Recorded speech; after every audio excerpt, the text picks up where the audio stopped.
Assalamualaikum warahmatullahi wabarakatuh. Melanjutkan materi gelombang mekanik, kali ini kita akan membahas karakteristik dari gelombang. Nah, mengingatkan kembali, sebelum melanjutkan video ini, kalian harus memahami terlebih dahulu yang subbab A dan subbab B, yaitu yang ada di video part 1.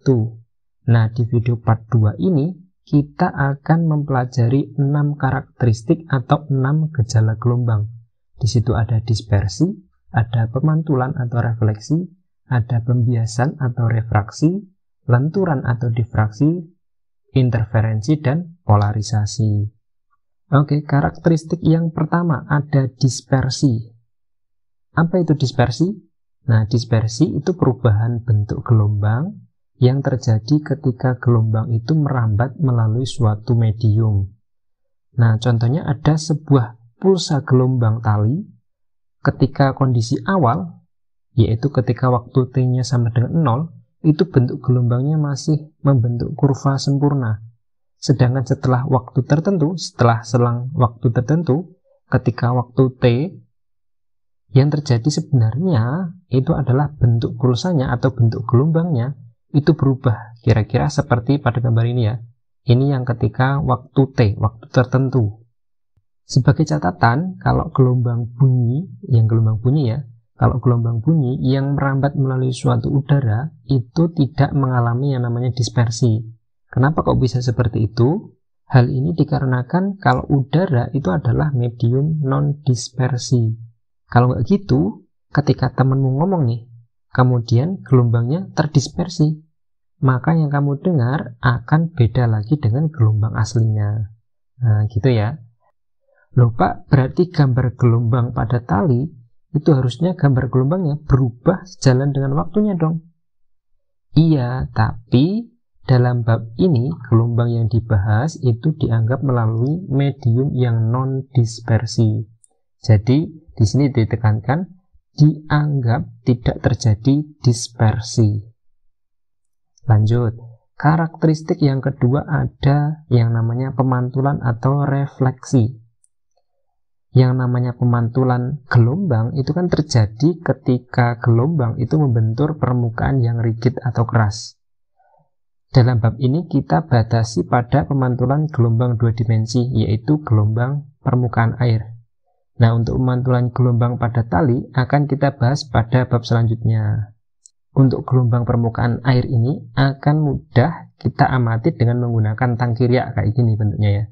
Tangki riak skemanya pada bagian atas tangki, di sini, pada bagian atas tangki ini terbuat dari kaca, terus dikasih air kayak gitu.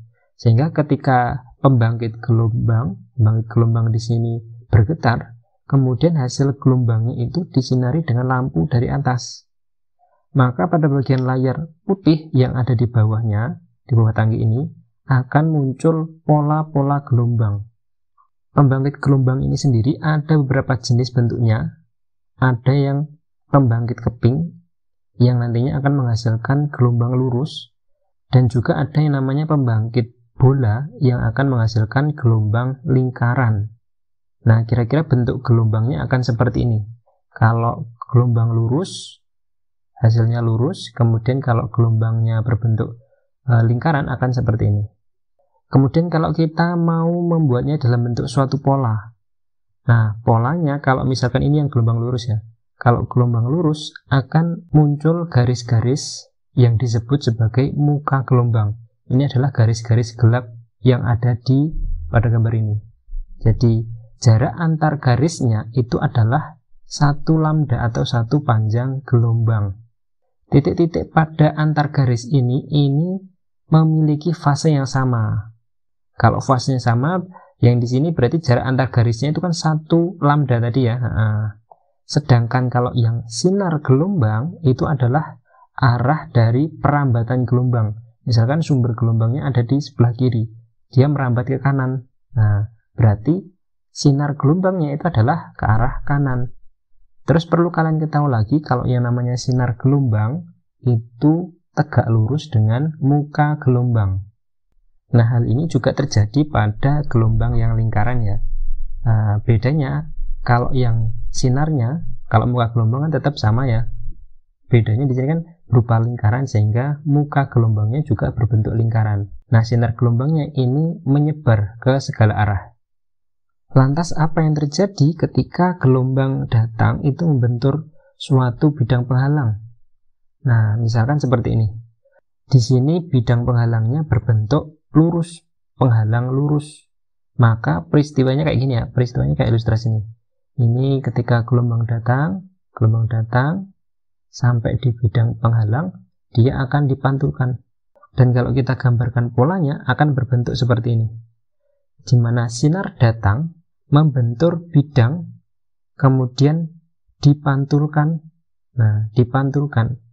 Sudut antara sinar datang ini dengan garis normal, yang garis tulisan N ini, garis normal ini disebut sebagai sudut datang atau I. Dan sudut antara garis normal dengan sinar pantul itu disebut sudut pantul atau R. Kalau kita cermati pada pola yang terjadi, ini dapat kita simpulkan pada pemantulan gelombang, itu sudut datang ternyata sama dengan sudut pantulnya, I sama dengan R. Nah, ini disebut apa? Disebut juga sebagai hukum pemantulan gelombang. Terus jarak antar garisnya tadi kan juga sama dengan yang dipantulkan. Nah, lihat di muka gelombang jarak antar garisnya ternyata itu sama pada jarak antar garis di gelombang pantul. Sehingga panjang gelombang, panjang gelombang datang lambda I itu sama dengan panjang gelombang pantul atau lambda R. Begitu pula dengan cepat rambatnya. Ingat, V itu kan sama dengan lambda kali F. Kalau lambdanya tetap, berarti kecepatannya juga tetap. Karakteristik yang ketiga, ada yang namanya pembiasan gelombang atau refraksi.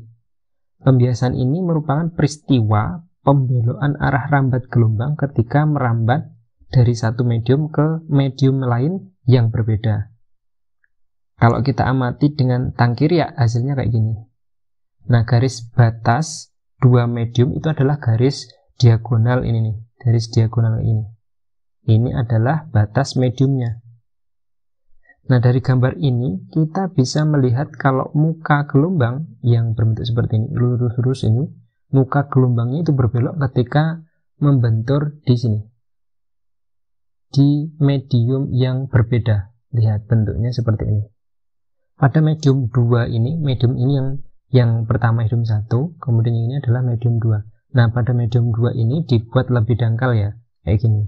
Dibuat lebih dangkal dengan cara apa? Dengan cara menaruh keping kaca kayak gini. Ini adalah keping kacanya, sehingga medium 1 itu posisinya lebih dalam daripada yang medium 2. Medium 2 ini lebih dangkal. Nah, dari sini kalau kita amati ternyata ini dari pengamatan dari sampingnya. Kalau kita amati dari samping, ternyata panjang gelombang, lihat bentuk gelombangnya dilihat. Panjang gelombang yang pada medium 2 atau yang lebih dangkal itu ternyata lebih kecil. Lambdanya lebih kecil atau lambda 2 lebih kecil daripada lambda 1. Nah, berarti di medium 1, lambda 1-nya itu kan lebih besar daripada lambda 2. Bagaimana dengan kecepatan rambatnya? Nah, V itu sama dengan lambda kali F. Artinya apa? V itu sebanding dengan lambda. Kalau lambdanya besar, berarti V-nya juga besar. Nah, berarti V1 lebih besar daripada V2. Cepat rambat di medium yang 2. Sedangkan yang namanya frekuensi itu tetap sama ya, nggak ada bedanya. Jadi meskipun tadi di pemantulan atau di pembiasan, frekuensinya itu tetap sama. Kemudian kalau kita buat pola lebih detail lagi kayak gini, nah jadinya ini pola pembiasannya akan seperti ini. Garis yang tebal ini adalah garis bidang batas medium yang ini ya, batas medium yang ini. Nah, di mana sinar datang dengan sudut I dan dibiaskan dengan sudut R. Kalau pada medium dalam itu diindikasikan dengan apa? Garis-garis antar garis muka gelombang itu lebih besar daripada yang di medium 2. Sedangkan pada medium yang dangkal, yang ini medium 2, medium yang lebih dangkal, jarak antar garisnya itu lebih kecil, lebih rengket-rengket kayak gitu. Nah, kalau kita cermati lagi, di sudut R ini, sudut R itu ternyata lebih kecil daripada sudut I, atau sudut I-nya lebih besar ya daripada R-nya. Artinya apa? Apabila sinar gelombang itu datang dari tempat yang dalam ke tempat yang dangkal, akan dibiaskan mendekati garis normal atau R kurang dari I. Begitu pula sebaliknya, nah di mana sinar gelombang datang dari tempat yang dangkal ke tempat yang dalam akan dibiaskan menjauhi garis normal atau R lebih besar daripada I. Inilah yang dikenal juga sebagai hukum 2 Snellius untuk gelombang permukaan air. Oke, kemudian kalau kita mau menurunkan persamaan umum dari pembiasan gelombang, nah kita cermati lagi pola yang tadi, kita analisis lebih dalam. Polanya hasilnya seperti ini. Sama dengan tadi persis, cuma ini kita lebih detailkan. Perhatikan di sini sinar datang itu dari medium dalam ke medium yang dangkal. AP di sini, AP garis AP itu adalah muka gelombang di medium 1 atau di medium yang dalam. Nah, gelombang dari titik P untuk sampai di bidang batas BA-nya, bidang batas yaitu di titik B, itu harus melewati jarak sejauh V kali delta T atau V1 kali delta T. Kecepatan dikali selang waktu. Ingat ya, V sama dengan S per T. Sehingga S sama dengan V kali T atau V kali delta T. Nah, pada selang waktu yang sama, itu ternyata gelombang dari titik A, yang titik A, sampai ke titik Q, itu akan menempuh V2 kali delta T. Ini dengan waktu yang sama ya. Antara sini ke sini, itu waktunya sama dengan di sini, dari titik P sampai ke titik B. Sekarang kita perhatikan yang segitiga siku-siku A, P, dan B. Segitiga siku-siku A, P, B. Ingat, sinar gelombang itu tegak lurus dengan muka gelombang. Jadi di sini adalah tegak lurus ya. Nah, tegak lurus. Kita perhatikan dulu yang segitiga siku-siku A, P, B. Perhatikan segitiga siku-siku A, P, B. Siku-siku di P ya. Nah, masih ingat ini kan sudut datang. Kalau saya mau mencari sin I, sin itu apa sih? Sin itu kan sin demi. Nah, sin demi, sin sama dengan depan per miring. Sehingga kalau mau mencari sin I, sin sudut datang, sin I itu sama dengan depan per miring.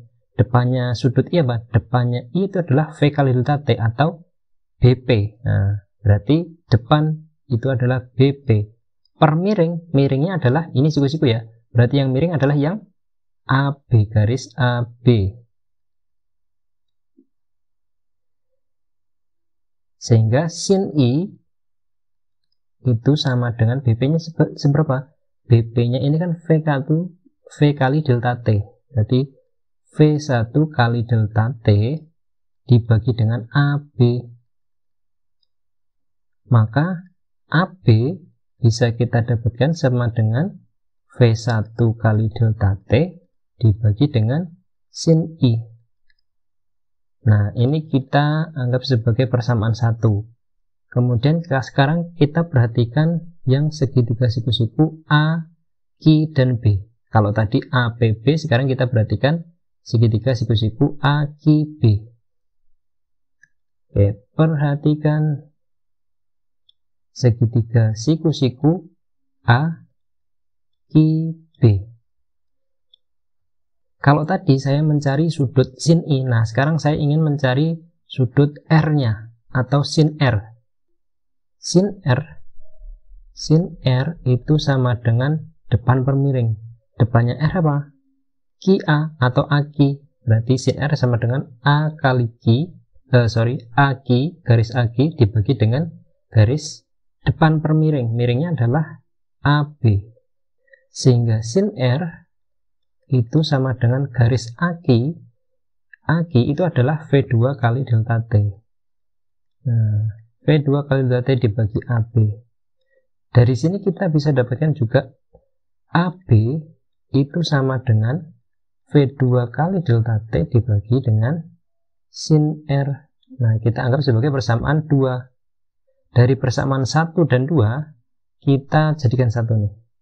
Nah, dari rumus 1 dan 2 bisa kita dapatkan, ini kan sama, AB ini sama-sama AB, berarti V1 kali delta T, ini ya, kita tulis lagi, dibagi dengan sin I sama dengan V2 kali delta T dibagi dengan sin R.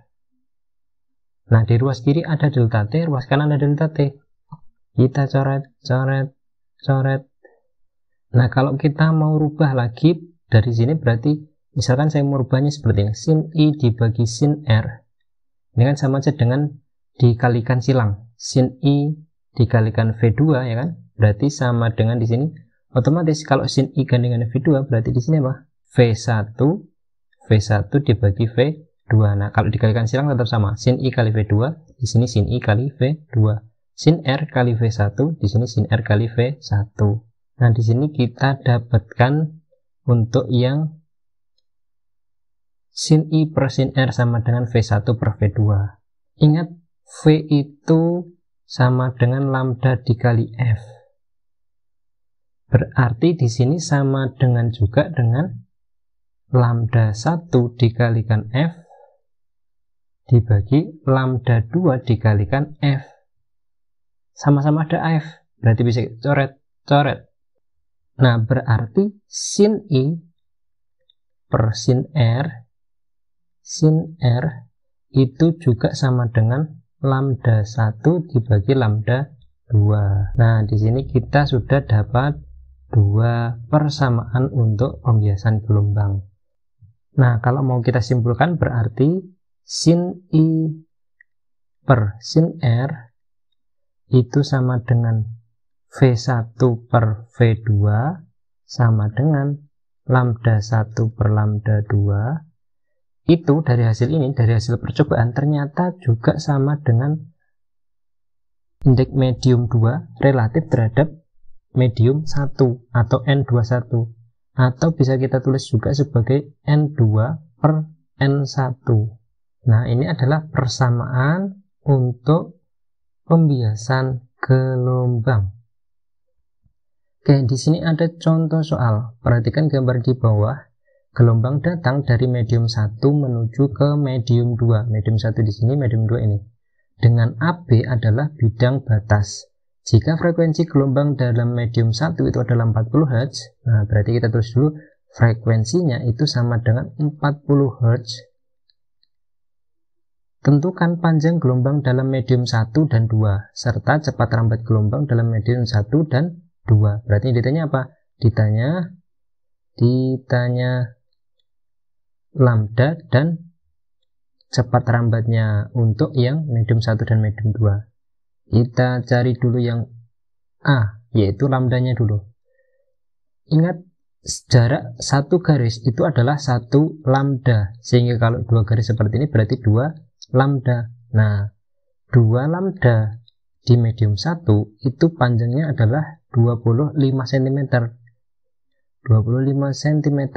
Berarti lambda 1 itu sama dengan 25 dibagi 2, sama dengan 12,5 cm, atau sama dengan 0,125 meter. Nah, ini adalah lambda 1.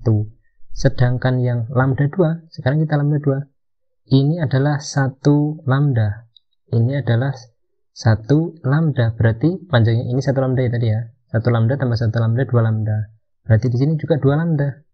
Nah, 2 lambda 2 itu ternyata panjangnya adalah 70 cm. 70 cm, sehingga lambda 2 itu sama dengan 70 dibagi 2, sama dengan 35 cm atau 0,35 meter. Nah, ini untuk lambda 1, sedangkan di sini adalah lambda 2. Sekarang yang B. Yang B ditanya cepat rambat. Nah, V1 itu kan sama dengan lambda 1 dikali frekuensi. Ingat, kalau di pembiasan frekuensi itu tetap alias sama, sedangkan yang berubah adalah lambda dan V-nya. Sehingga V1 sama dengan lambda 1 sudah kita ketahui 0,125 meter dikali frekuensinya adalah 40. Nah, berarti sama dengan 5 meter per sekon. Ini untuk cepat rambat gelombang di medium 1. Sedangkan yang di medium 2 sama dengan lambda 2 dikali frekuensi, sama dengan lambda 2 nya adalah 0,35 dikali 40. Berarti di sini sama dengan 14 meter per sekon. Nah, ini V1 di medium 1, ini adalah cepat rambat di medium 2. Contoh lagi, contoh soal yang keempat. Sebuah gelombang datang dengan sudut 30 derajat. Nah, gelombang datang ya, berarti I sama dengan 30 derajat pada bidang batas antara dua medium. Nah, bila indeks base medium 2 relatif terhadap medium 1, itu artinya apa? N21 itu sama dengan setengah akar 2 atau N2 per N1 ya. N21 itu bisa kita tulis sebagai N2 per N1 itu sama dengan setengah akar 2. Nah, berapakah sudut bias gelombang tersebut? Yang ditanya apa? Ditanya berapa R-nya. Nah, berdasarkan persamaan pada pembiasan gelombang tadi yang sudah kita turunkan tadi, itu kan sin I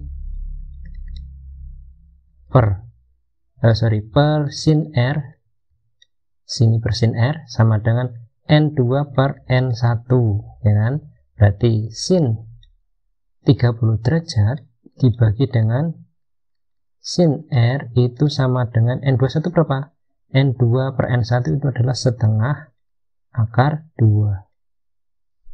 Sehingga sin R sama dengan sin 30 dibagi dengan setengah akar 2. Sin 30 berapa? Sin 30 setengah, berarti setengah dibagi setengah akar 2. Nah, coret.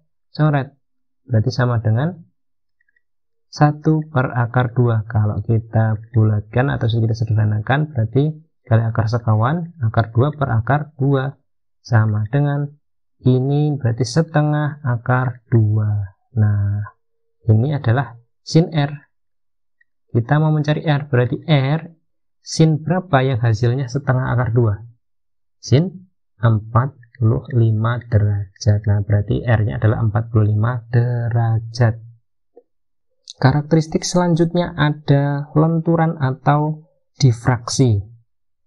Nah, lenturan gelombang ini bisa terjadi itu disebabkan karena adanya penghalang berupa celah. Kalau celahnya sempit seperti ini, maka gelombang yang awalnya lurus menjadi berupa lingkaran kayak sumber baru. Jadi sumber getaran atau sumber gelombang baru. Sumber gelombang yang hasilnya berupa lingkaran atau melentur sempurna, makanya dinamakan lenturan gelombang. Sedangkan kalau celahnya itu agak lebar, maka gelombang yang awalnya lurus akan terjadi pelenturan juga, tapi hanya terjadi di bagian ujung-ujungnya saja.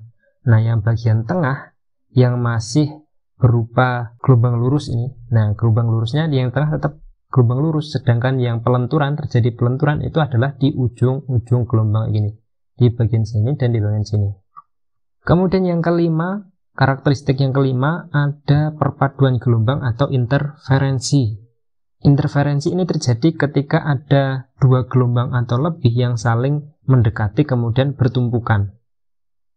Kalau gelombangnya itu memiliki fase yang sama atau sefase, ini akan menghasilkan gelombang yang lebih besar dengan amplitudo yang 2 kali lipatnya. Nah, pada kasus ini berarti kedua gelombang itu saling menguatkan sehingga disebut sebagai interferensi konstruktif. Sedangkan apabila gelombangnya itu berlawanan fase, dia akan apa? Akan saling melemahkan, bahkan hingga gelombangnya itu habis. Ini disebut sebagai interferensi destruktif. Nah, kalau pada permukaan air, contoh interferensinya kira-kira seperti ini. Nah, di sini ada dua sumber getaran. Ini ada orang yang sebagai sumber getarannya, dia menggerak-gerakkan tangannya, di mana sumber getarannya ini saling berdekatan. Nah, akibatnya ada bagian yang jelas sekali muka gelombangnya, gini. Ini muka-muka gelombangnya. Ada bagian yang kosong yang seperti nggak ada gelombangnya sama sekali. Nah, di sini. Ini bagian kosong, bagian kosong, bagian kosong, kosong, kosong kayak gitu. Kalau kita buat polanya, nah akan seperti ini. Yang tidak muncul gelombangnya, yang tidak muncul muka gelombangnya tadi, atau yang garis hitamnya ini yang tipis, itu adalah interferensi destruktif. Nah, jadi ini adalah tadi apa? Interferensi destruktif. Sedangkan kalau yang gelombang yang polanya itu hitam yang lebih tebal atau yang ini garis gelombangnya itu sangat jelas, itu disebut interferensi konstruktif. Karakteristik gelombang yang terakhir, ada yang namanya polarisasi gelombang. Nah, pada peristiwa polarisasi itu adalah sebagian atau seluruh dari arah gelombang terserap, sehingga hanya punya satu arah getar saja. Nah, perlu kalian ketahui bahwa polarisasi itu hanya terjadi pada gelombang transversal saja ya.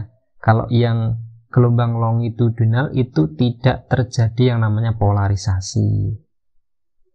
Contohnya gini, kalau ada lubang yang memanjang vertikal, nih, lubang yang memanjang vertikal, kemudian gelombang pada tali itu dilewatkan dengan arah getar yang vertikal juga.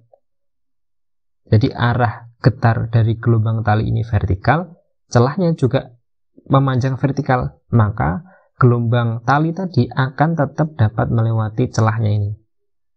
Sedangkan apabila kalau lubangnya itu antara lubang dan arah getar gelombang tali itu berlawanan, lubangnya memanjang vertikal sedangkan arah getar dari gelombang tali itu digetarkan secara horizontal, maka talinya ini tidak ada gelombang yang lewat, atau gelombang pada tali tadi tidak dapat melewati celah. Contoh lagi, kalau gelombangnya itu adalah gelombang cahaya, yang mana itu gelombang cahaya punya arah getar yang ke segala arah. Nah, apabila dilewatkan ke polarisatornya itu misalkan di sini yang lubang vertikal polarizer. Nah, di sini. Maka gelombang yang melewatinya hanya satu arah saja. Jadi awalnya gelombang cahaya itu kan punya arah getar ke segala arah. Setelah melewati polarisator, dia yang lewat hanya satu arah saja. Nah, maka gelombang ini terpolarisasi linier, ya, terpolarisasi linier. Begitu pula kalau polarisatornya atau polarizernya itu memiliki lubang horizontal, kayak gini. Kalau lubangnya horizontal, maka gelombang yang terpolarisasi itu juga linier horizontal.